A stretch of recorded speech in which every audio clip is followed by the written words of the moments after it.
l'UDPS conservera le pouvoir jusqu'à la venue au printemps de juin. Losako. Nzambe aleki bango nyonso na nguya na makasi. Losako prophète. Babomba kanzambe ya belikambo te. Ndase na baba mkabile. Kokuna ni. Yo kana kwa ngai. Tabia sakani na bango kwa bambo. Kabila éviter les dangers na FCC. Autant combat Fayulu te olingi bayoka ndengene. Faut le bela Fayulu.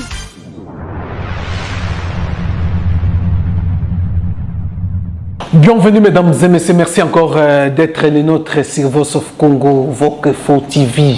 Abonnez-vous massivement. Voilà, j'ai le réel plaisir de représenter ce nouveau numéro. Après la destitution, il y a Janine Mambunda et son bureau. Lelo, fête na Kinshasa, les Congo. Et ça recommande une histoire.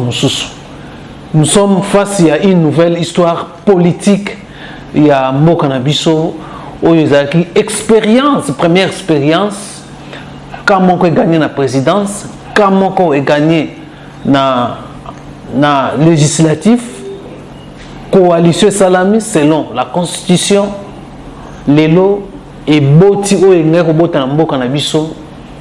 chef de l'État Salaki ba discours pour décrire, pour dénoncer ou à Monisina Congolais la crise qui se vit dans la République démocratique du Congo. Après le discours, chef de l'État a eu un discours de l'union sacrée de la nation.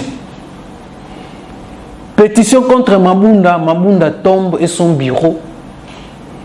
Est-ce que les loto Koloba Félix Tshisekedi a gagné la bataille, a renversé la tandem, a renversé Joseph Kabila? Est-ce qu'ils ont victoire pour Félix Tshisekedi pour a matérialiser sa vision? Il y a projet de société naïe. Ils ont masolo Tokobeta. Tokobeta aussi après chute. Il y a Janine Mambunda et son bureau. Le secrétaire général, il y a SID parti cher, il y a Martin Fayoul.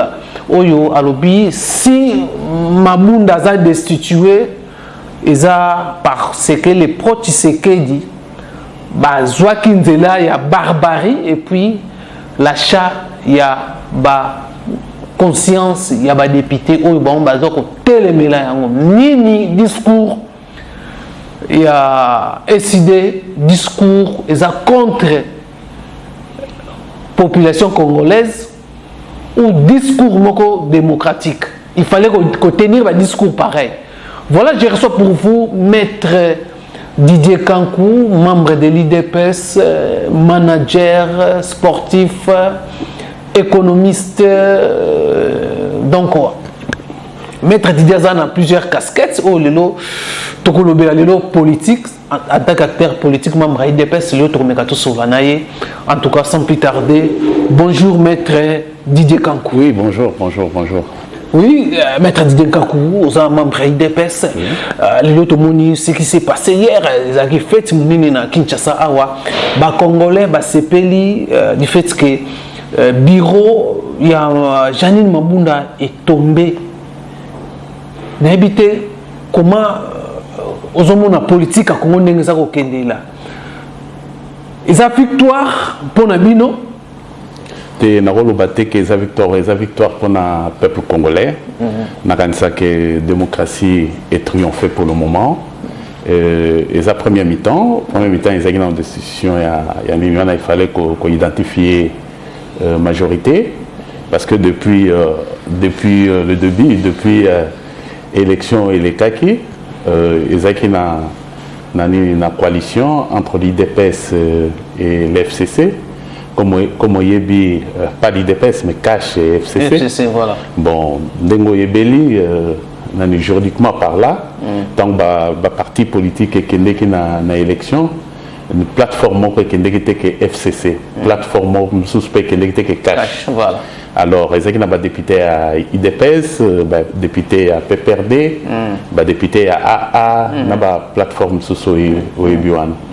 Mais le président de la République n'a pas Soussou, donc Bayokanaki, Babino, qui est en coalition, n'a pas Zalakiwana, Basali que Basala n'a une coalition.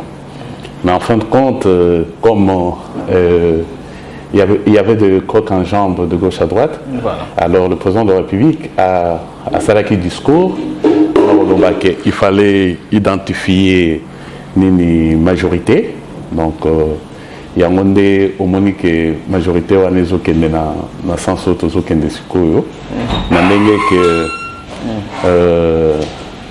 il faut identifier une vraie majorité dans la Kati. C'est ce qui s'est passé actuellement. Que Babandi Liboso, na élection, il y a bureau. Voilà. Élection à bureau, ils ont qu'à premier mi-temps, on est dans cadre de football. Alors, minute Mikolo Roya Liboso, victoire vraiment Irozala après élection. Parce que Bazo nommé Nani bureau, Bazo nommé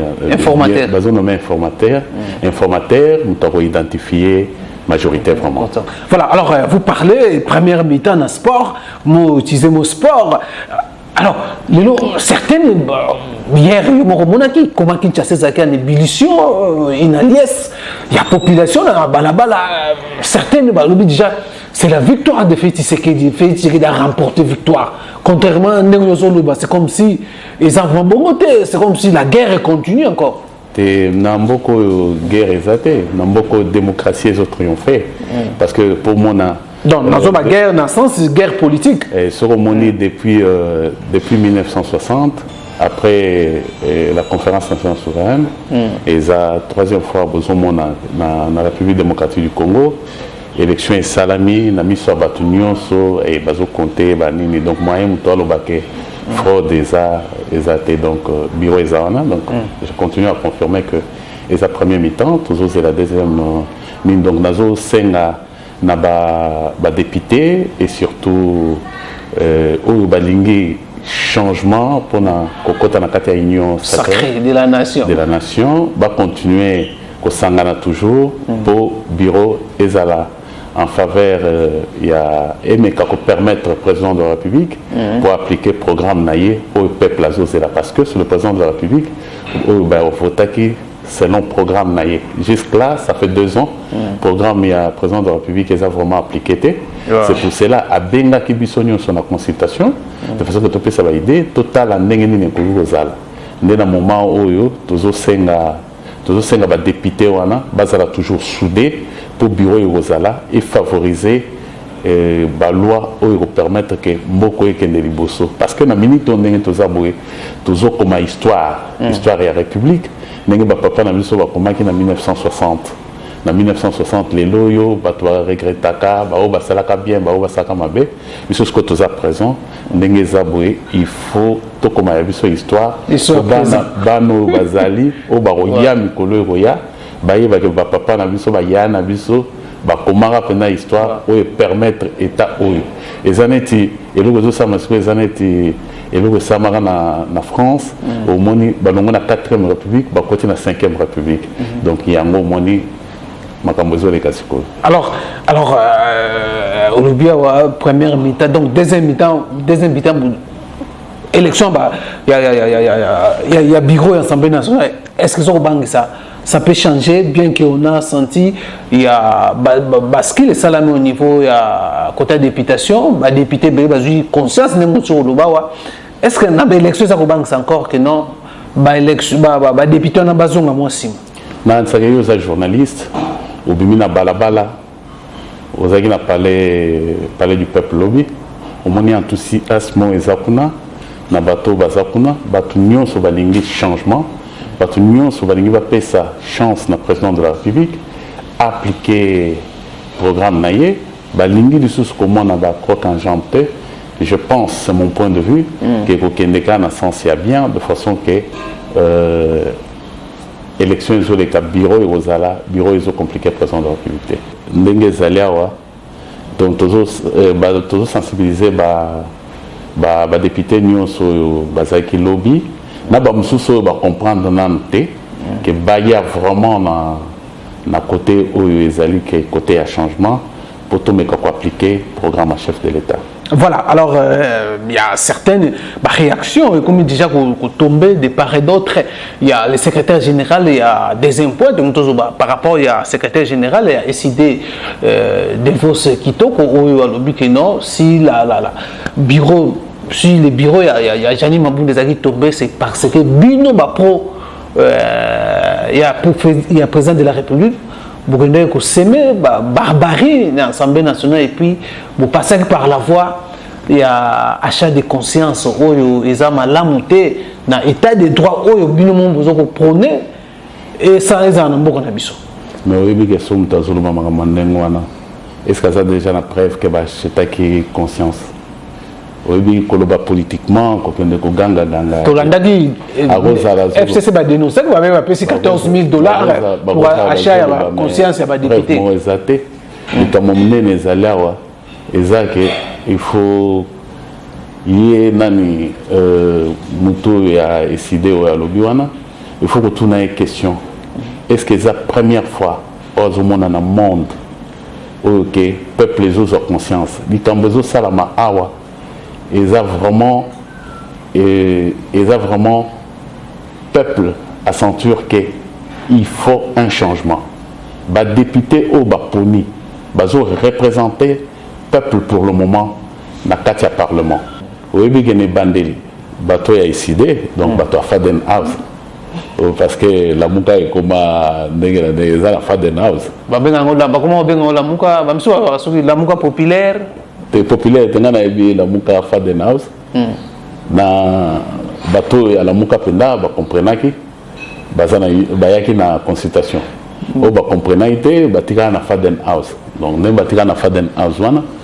Faut yeba que kaka bateau utotanga wana. Balobaki kala mingi te awa. Balobaki baza kolobaki président a nommé. Si le président a nommé, il a corrompu. Et l'ongo est corrompu, si koyo, bazangi maramboloba, donc toujours bien là-bas. Va comprendre que moment yangoyo, baya nabiso. Mais biso toujours comprendre le discours na bango ya minito yo. Et ce discours, il y a bateau balingi peuple té. Peuple alingi changement. Peuple alingi malobate. Malobo bazolo baloba kuna. Bango ba proposer ki bani na bango bazolo kaka dialogue.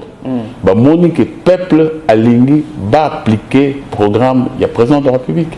Yango zo salama siko. Je vous assure que Mikolo ezoya na bao mzuso monaki ba vo mzuso etikala kuna. Ezoya na ngambo ya peuple parce que ngambo eza ngambo ya peuple. Voilà, alors vraiment, toujours cité na biso déjà, on a toujours mon par rapport à tout ça. Alors, pour tout dire ça, alors, Félix Tshisekedi, Azolina Mema Congo Wapi, Bozo Bangati, que comme il y a des soupçons, il y a rébellion contre la République démocratique du Congo, surtout contre Félix Tshisekedi, n'a pas acte opposé. Surtout dans le discours qu'il faut suspendre le ministère et la décentralisation. Est-ce qu'on crée, qu'on dégénérer et l'on va mettre dans le contre soit Banyamulenge va revendiquer le droit dans le mais question autour aux personnes réponse yomogo aux autres rébellion contre nous rébellion peuple va s'engagner ba parce que Félix Tshisekedi le président Félix Tshisekedi a pays na démocratie azomemango na place oyo ba congolais balingi azomemango place oyo Etienne Tshisekedi azali kolinga komema biso depuis des années to comme na état de droit au moni yango lobby au moni batu ba voter sans problème mais nengo zoloba que un coup peut être préparé. Bon, tant aux d'abord Banyamulenge baza na République démocratique du Congo, bazo se défendre que baza ba congolais. constitution et PSI que baza congolais pour baza la nationalité en Bokanabiso. Je ne sais pas pourquoi au ça la rébellion na moment où ils allaient donc les lots où il y a eu sanga soso bato Congo central bato Kasai bato yani bakendo ça la rébellion non awa problème ils allaient problème il y a état de droit et puis le président de la République a tozana ni nabiso o boyebi bien le peuple d'abord donc na monité et loko yo solo ba oui on faire fâcher bango bato na rébellion. Parce que par exemple, vous avez un ministre et un ministère et à décentralisation. Non, ils assistants politiques. Si la République démocratique du Congo trouve que nécessité il y a ministère, il y a décentralisation et athées, bah quand on a un ministère, il y a intérieur, ils ont problème. Oui, même les élections, bon, organiser un ministère intérieur. Les Arnabablo connaissent la CNIT et tout ce qui est possible.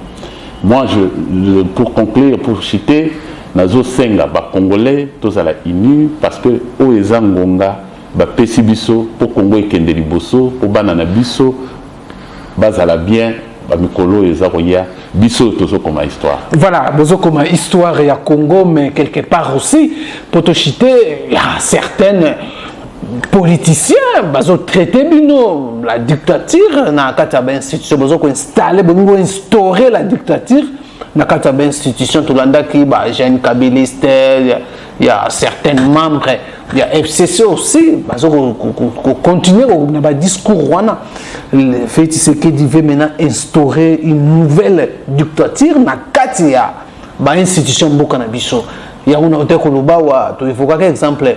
Il y a même tout le monde a décidé pas continuer dans même discours wana alors on a évité comment yozomo nango instaurer une nouvelle dictature na kati ya institution bokana biso donc so bazo que au comment et à l'état de droit au respecter muninga et à la vraiment élection balobake bazo identifier majorité parce que FCC za la raté ni tâche za la raté juridiquement il faut battre que nana za la majorité et comme dictature yo za journaliste autant bana mi ça va on est à dictature oui bien que bazo kende na bolam parce que au bazo sala et ko permettre bambulo roya makambo belé. Voilà, alors les loba congolais ba espérer espoir et quota par rapport à ndenge toujours sentir il y a système bascule il y a système mais ça mon amoko na biso espoir ezala bon espoir ezala makasi parce que sur moni makambo ezo sama na mboko yo espoir ezala makasi il faut congolais nyonso avoir conscience na minito awa pe bino bolobi ba élection tina 2030 tim koloye soit koya discours wana comme pesa kanda lobeso ebimaki fort sakanate donc quelque part bato bazo bageno bolingi botikala bozoko bolinga bokotisa bon instaurer la dictature dans l'institution par rapport à la propos on a koyoka geno fait ce qui dit tim koloye soit koya tewebi ata certains babi tondo fait ce gena ngobanda siko o tozaki na transition ngobanda siko mandana on a dit que selon la constitution Félix Tshisekedi a 2 ans et Azana 3 ans non donc na moni ba discours peut-être yom tozolo bango oui que moi na nyonso comme ça papa na voilà maître Didier manager FIFA ancien manager ya Asbantu aujourd'hui au créer équipe nayo Cœur Didier non Don Diker Koundoué voilà Don Diker Koundoué alors comment au long manager au créer ni les motivés qui soit aux acquis dessus pour créer équipe nayo n'embouchement et mais là Nazara toujours fanatique à Espanto mais Nazara vision nangai vision nangai ils il y a pour faire développer football et que soit bana o ya biso ya awa ba meka ko mata ba niveau tout le monde a monté na la télévision alors dans l'AS Mantou on a quoi appliquer vision na ngaite je me suis dit na monter équipe nanga que j'appelle Don Diker Nkondoui Donc, les équipes, toujours bêta championnat provincial. Pour le moment, même, tous premier. Tu joué 5 matchs, tous en victoire. Bana bazana espoir et belé. Pour le moment, même, toujours dans Mercato Zoya, il y aura au moins 5 joueurs au championnat à Poto. Donc, toujours bien fait ban et belé. Au Bazali. Baya et Panabiso parce que tous en vision football. Donc l'équipe est en Mbujima et Kuna, en province, comment recrutement et bandana Kinshasa ou non, mais ils ont sa promotion il y a Mupanje Oyangam la province. Les équipes la République démocratique du Congo. Donc meilleur joueur Nyon soit Azana Mbanda Azana Kisangani, Azana na Kananga. Ou tout le monde qui a côté Panabiso toujours joué. Et puis nous avons profité pour annoncer que Mikolo et Zoya, toujours organisé championnat scolaire dans toute la République démocratique du Congo pour promouvoir toujours la jeunesse. La jeunesse. Voilà, mesdames et messieurs, c'était vraiment là le plaisir pour vous présenter ce numéro. Nous avons réussi pour vous mettre Didier Kankou, membre IDPS, économiste, juriste, membre FIFA, donc il a plusieurs casquettes. Voilà, l'autre mécanisme sur l'année politique. Je crois que merci de venir sur vous avez belé. Merci à Francis Paka. Dans les deux caméras, dans le montage, prochainement dans le numéro. Portez-vous bien. Bye bye.